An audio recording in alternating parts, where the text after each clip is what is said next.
Imagine, if you will, back to the times when you were a child. Life as we knew it was simple and easy, without a care in the world. At least until our parents came and threw the proverbial lessons of life on our backs.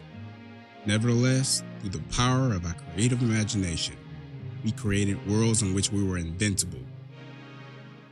Now, as beautiful a thought that may have been, it was hardly the reality. In truth, we were being processed, fashioned to become the individuals we were predestined to be. What conspiracy, you might say, yet a power beyond our own understanding, for knowing the thoughts of the young mind was fashioning us for a greater purpose. Let me tell you a story. A story of two young sisters who discovered what the power of the imagination leads to. We shall view their story through their eyes in hopes of discovering an invariable truth. The journey begins when the source is revealed to you.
It is the dawn of a new day. The world awakes with the signs of new life, eager to be explored. Charlotte and her two young daughters, Eris and Hope, have just finished breakfast at the Biltmore Estates. However, the girls had barely eaten. As their eyes were being entranced out the window, their imaginations could not contain the myriad of adventure possibilities that would soon be explored. Charlotte, observing their excitement, decided to allow the girls to continue their explorations. So she went back inside the lobby to finalize the day's events while watching them through the window.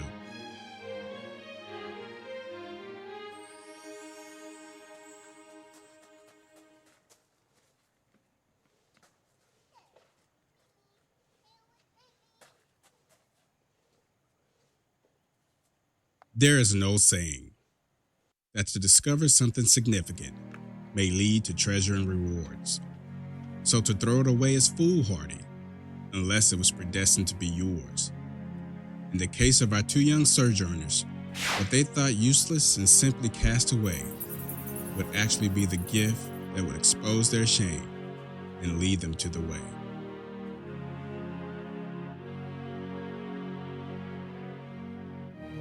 The girls continued onward. But while on their way, something strange began to stir from within. Their supercharged imaginations were being seduced by a dark power that resisted laws, boundaries, and limits. It would soon be revealed and consume anyone who got in their way.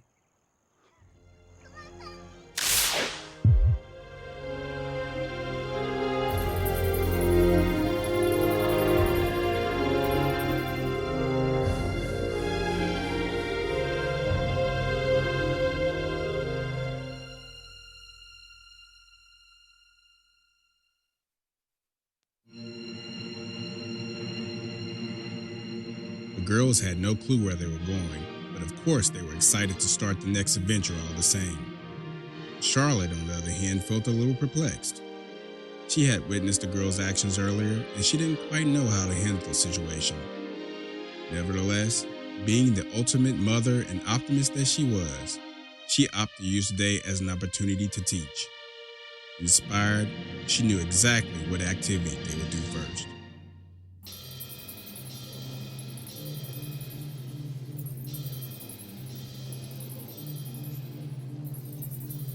When they entered the main entrance, the girls were surprised and very excited. The atmosphere was electric. Charlotte brought the girls to see Mrs. Olivia Spindleton. Olivia is known to be one of the greatest candle makers in all of South Carolina. She spent all her life creating candles, as did her mother, grandmother, and great grandmother before her. A great gift of knowledge and tradition was being given to the girls, but that was the furthest thing from their minds.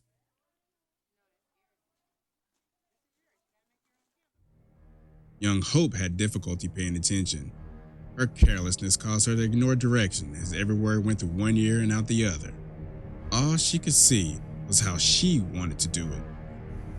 Young Eris, on the other hand, sought after candle making as a skill to be mastered. With every dip of the whisk, she felt the wax grow in strength and power. Suddenly, Hope began to watch Eris with enthusiasm and started to mimic her example. When they had finished, Olivia grabbed both of their candles and reached for her own. She lit her candle and asked, "Young ladies, look at the light and tell me, what do you see?" The girls were silent. Then she handed them their unlit candles and asked them, "Now tell me, what do you see?" The girls were still quiet. Olivia began to give the girls what they thought to be another lecture about the lessons of life. And of course, the girls were not trying to hear that. Eris especially was in a different state of mind. Eris found herself desiring selfish things. Her greed caused her to even betray her own sister. Without her even realizing it, she quickly grabbed Hope by the arm and positioned her candle next to hers. She imagined the powers illuminating from the candles drifting within her was giving her all she ever desired. But what she didn't realize was that not everything was as it seemed. That which was dark was being replaced with something far more superior.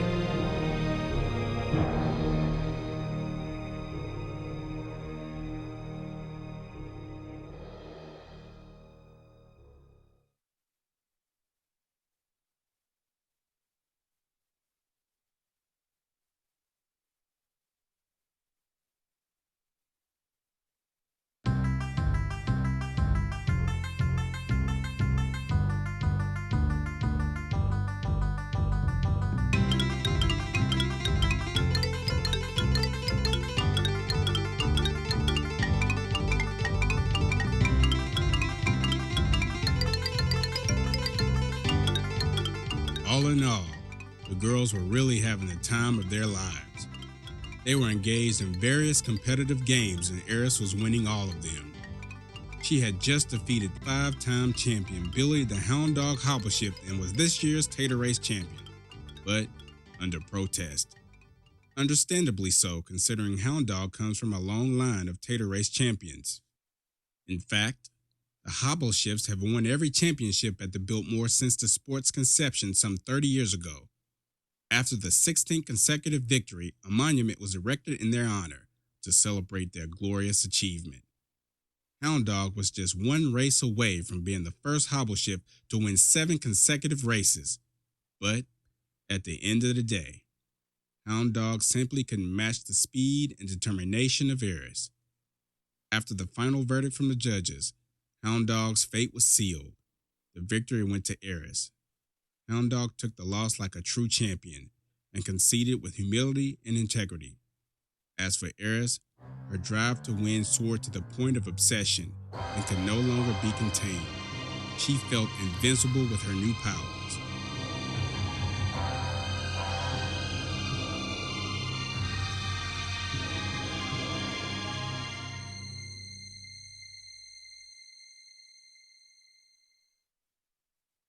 Meanwhile, Charlotte was holding her own in the jump rope competition. Without even trying, she broke the all-time record of 300 jumps with an astounding 322. Eris came along and felt she could easily dethrone her mother and do twice as many. Eris grabbed the jump rope those at the Biltmore called White Lightning and proceeded to make another mark in history. But lo and behold, the sight of her countenance grew increasingly grimacing as she failed to make one single jump. She didn't understand. She tried again and again. The more she tried, the more uncoordinated she became, even to the point where she stumbled and fell. After her last attempt, she instantly became frustrated with bitterness in the heart. She began to rebel from everything and everyone, even from her little sister.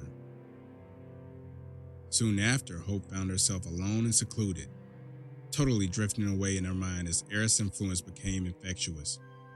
In a final attempt to boost everyone's spirit, Charlotte tried to get the girls involved in a final non-competitive game, but to no avail.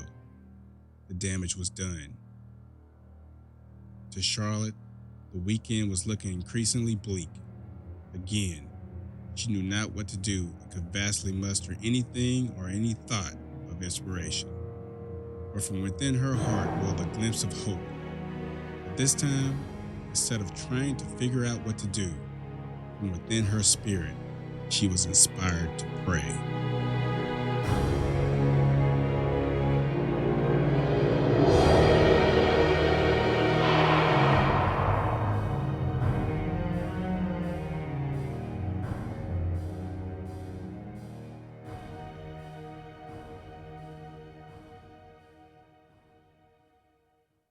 God heard her prayer.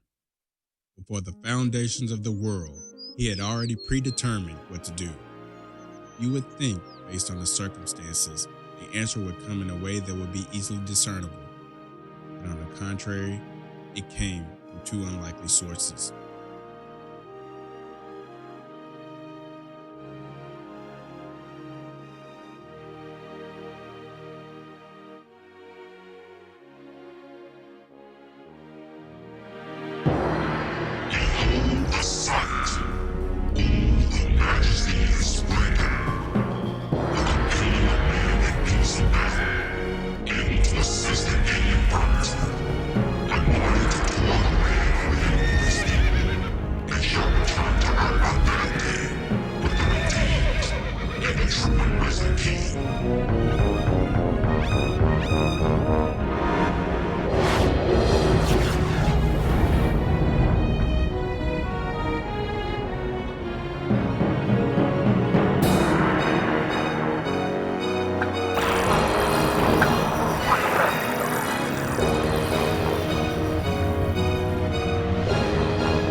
It was now around 2 p.m., and Charlotte took the girls across the street to the horse park.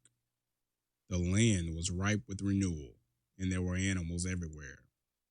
It was the first time the girls had ever seen live chickens and goats up close. Young Hope especially admired the young chicks.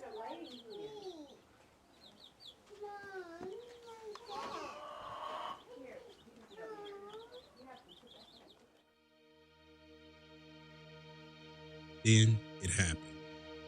The girls walked by two of the biggest animals their eyes ever did see. There, inside two stalls, were two gallant steeds named Bert and Ernie. The girls instantly fell in love. Other people gathered around as well just to get a glimpse of this special breed known in the medieval times as the Great Horses of Belgium. They were renowned for their fearlessness in all of Europe. They had the special honor of carrying the noblest of armored knights into battle. Their fame preceded them, and they were sought after all over the world. And now, here they stood, by far the finest horses to ever walk the plains of the Carolinas, their stature indicative of their fame. Their mere presence would draw the masses to seek out a single touch of their frame. It was reported back in the flood of 1998, they single-handedly transported all the guests and residents to safety in boats with a single rope tied around their necks. In certain parts of the journey, they would have to tread water. Yet, they endeavored on without fear or trepidation. To date, it is still a mystery how this feat was accomplished. But ask anyone who witnessed the act that day, and they will tell you the horses appeared to have eyes of fire and determination as they endured.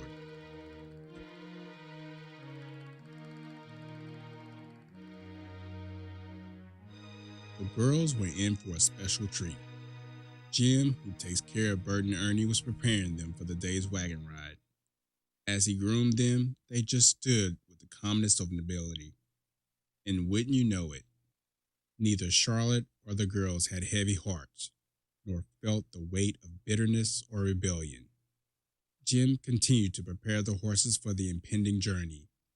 As he placed the bridles on their backs, Charlotte began to explain to the girls the special services Bert and Ernie provide on a daily basis. And now, they were about to benefit from this service, just as the Royal Knights of Europe did.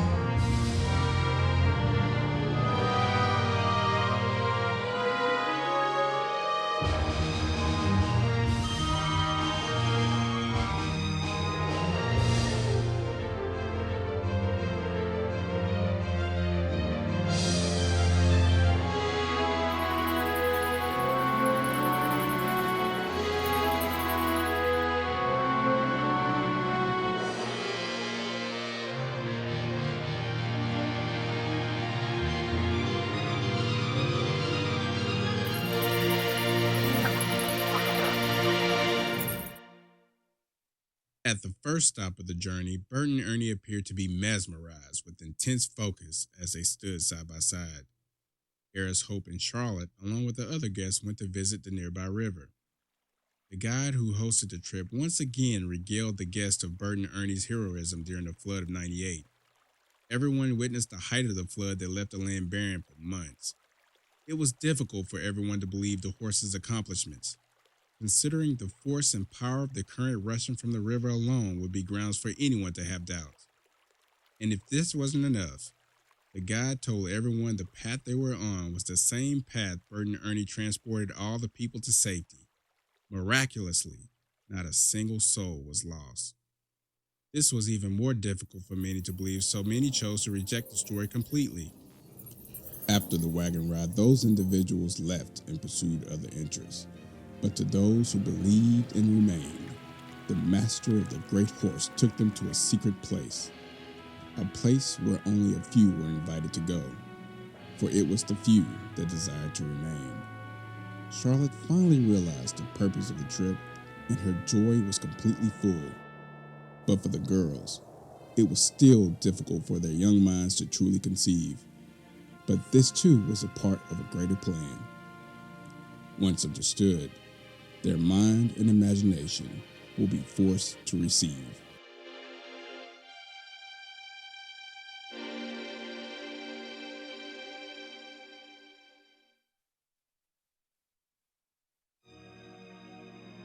The day was drawing to an end, and it was almost time for all to retire for the evening.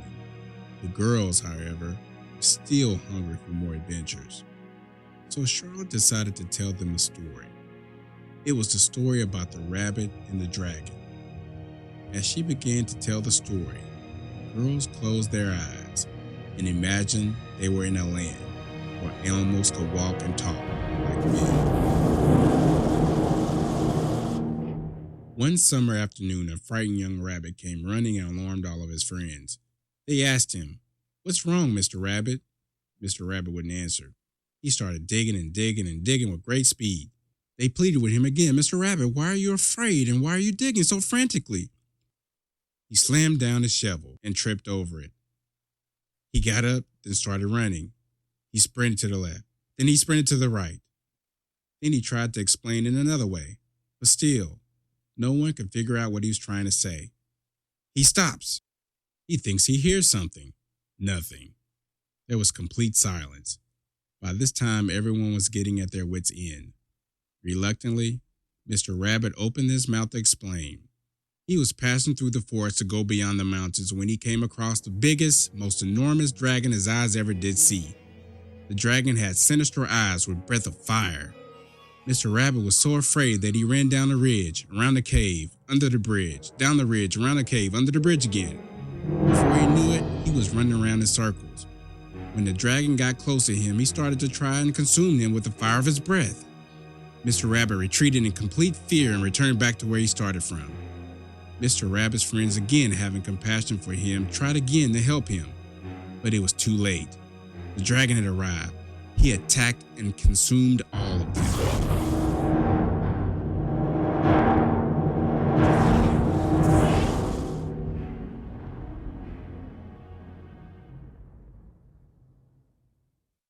Eris and Hope didn't understand their mother's story, so Charlotte began to explain that the rabbit represent people who begin the journey but are unable to endure. The rabbit's friends represent hope, peace, and deliverance. This is the help God sends everyone to assist along the journey. However, due to fear and doubt, that help is never received and is later consumed, unable to be of service. And the dragon represents Satan, the master of all deception. Satan influences many with fear and lies, causing them to be blinded by what they think they see instead of what really is. Because they are so disoriented by their thoughts and actions, they become enslaved by them. He starts to taunt and bully them. They become more weak and afraid, causing them to run around in circles. Once he has control of their minds, he aspires to remove all things that will enable them to resist and stand, thereby causing many to give up on the journey completely, to retreat in solitude. The digging results from living in defeat and suppressed guilt. To the degree of their shame, the deeper the hole they dig. So to avoid the pain of conviction, they choose to react in ways that hurt themselves and others, unknowingly hiding from the truth. Lost, ashamed, and guilty, they lose themselves in their identities.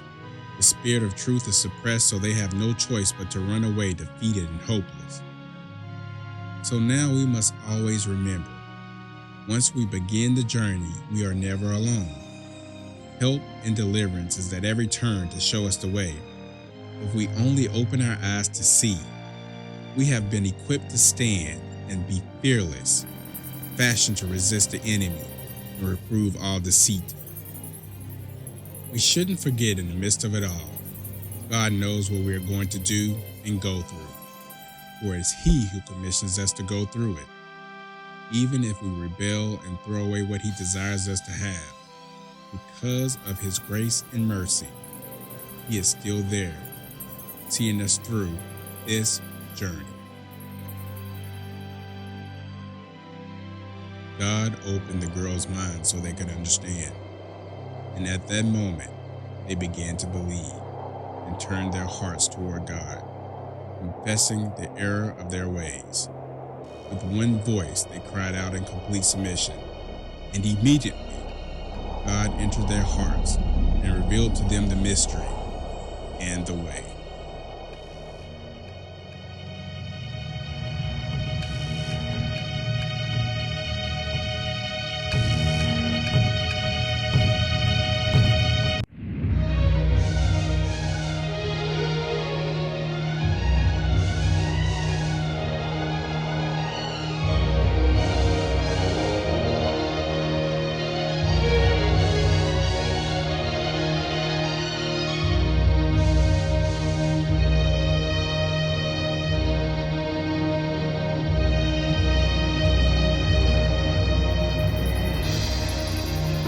Because you have turned your hearts toward me, even at this young age, I shall bless and do mighty things through you.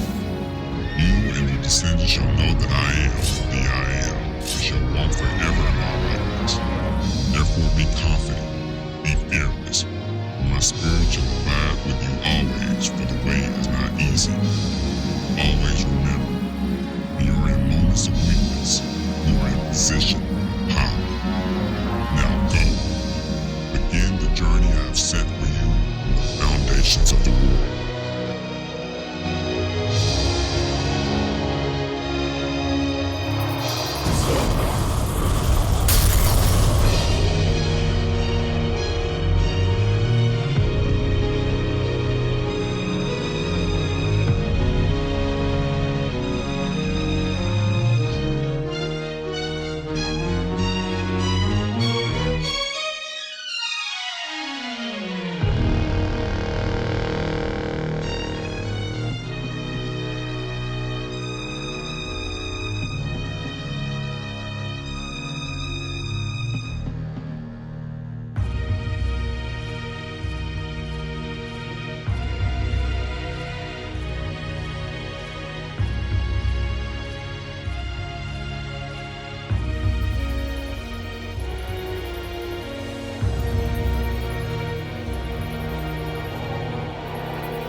And it was so.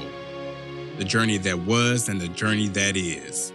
The rock that was once rejected is now the light that reproves the hearts of men. Quietly whispering throughout the earth, seeking new vessels willing to ignite the spark. The spark planted between the mind and the imagination, uncovering the truth, the way exposed. This gift is freely given to those humble souls willing to submit in fear and be presented to the masses as fearless. The light yearns for such to illuminate, so they too may begin the journey and bear witness to the source, the light, the I Am.